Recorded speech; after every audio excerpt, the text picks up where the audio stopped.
नेताजी सुभाष चंद्र बोस और एमिली शेनकल की अनसुनी प्रेम कहानी।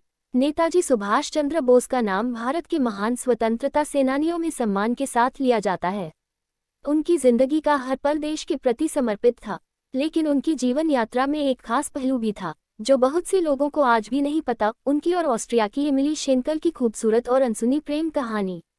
पहली मुलाकात साल 1934 में नेताजी अपने इलाज के लिए यूरोप गए थे। लंबी बीमारी के बाद स्वास्थ्य लाभ के दौरान उन्होंने वियना का रुख किया, जहां उनकी मुलाकात एमिली शेनकल से हुई। एमिली एक साधारण ऑस्ट्रियन लड़की थी, जिनके पिता एक छोटे से व्यापारी थे। वे एक स्वतंत्र, आत्मनिर्भर और सच्चे दिल की इंसान थीं। नेताजी के साथ एमिली की पहली मुलाकात एक सामान्य दोस्त की तरह थी, लेकिन धीरे धीरे दोनों के बीच एक गहरा जुड़ाव महसूस लगा। दोस्ती से मोहब्बत की ओर। नेताजी को अपनी पुस्तक द इंडियन स्ट्रगल लिखने के लिए एक टाइपिस्ट की जरूरत थी, और एमिली ने इस काम में उनकी मदद करना शुरू किया। काम के दौरान दोनों के बीच दोस्ती गहरी होती गई। एमिली को सुभाष के आदर्शों, उनकी दूरदर्शिता और देशभक्ति ने बहुत प्रभावित किया। सुभाष को भी एमिली का सरल व्यक्तित्व और उनकी सच्चाई बहुत पसंद आई। उनकी दोस्ती धीरे धीरे एक गहरे और पवित्र प्रेम में बदल गई। प्रेम की कठिनाइयां और शादी का रहस्य। सुभाष चंद्र बोस का जीवन पूरी तरह से भारत की स्वतंत्रता को समर्पित था, और उन्हें हमेशा खतरे में रहना पड़ता था। ऐसे में अपने निजी जीवन को लेकर वे हमेशा असमंजस में रहते थे।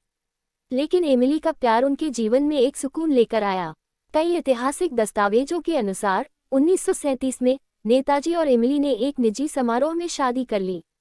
उन्होंने अपने रिश्ते को पूरी तरह गोपनीय रखा, क्योंकि नेताजी की प्राथमिकता भारत की स्वतंत्रता थी और वे नहीं चाहते थे कि इस रिश्ते का उनकी स्वतंत्रता संग्राम पर कोई असर पड़े। शादी के बाद भी नेताजी अपने मिशन पर लौट गए, और एमिली ने बिना किसी शिकायत के उनके इस निर्णय को समझा और स्वीकार किया। बेटी अनिता का जन्म। उनकी शादी के बाद 1942 में एमिली और सुभाष को एक बेटी का आशीर्वाद मिला, जिसका नाम उन्होंने अनिता बोस रखा। नेताजी अपनी बेटी से बहुत प्यार करते थे, लेकिन उनका प्यार देश के प्रति उनकी जिम्मेदारियों के आगे कभी नहीं आया। उन्होंने अनिता को हमेशा एक स्वतंत्र और आत्मनिर्भर इंसान बनने की प्रेरणा दी। लेकिन दुर्भाग्यवश नेताजी को अपनी बेटी और पत्नी के साथ ज्यादा समय बिताने का मौका कभी नहीं मिला।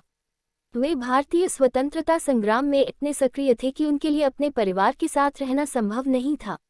अलविदा का पल और इंतजार का दर्द।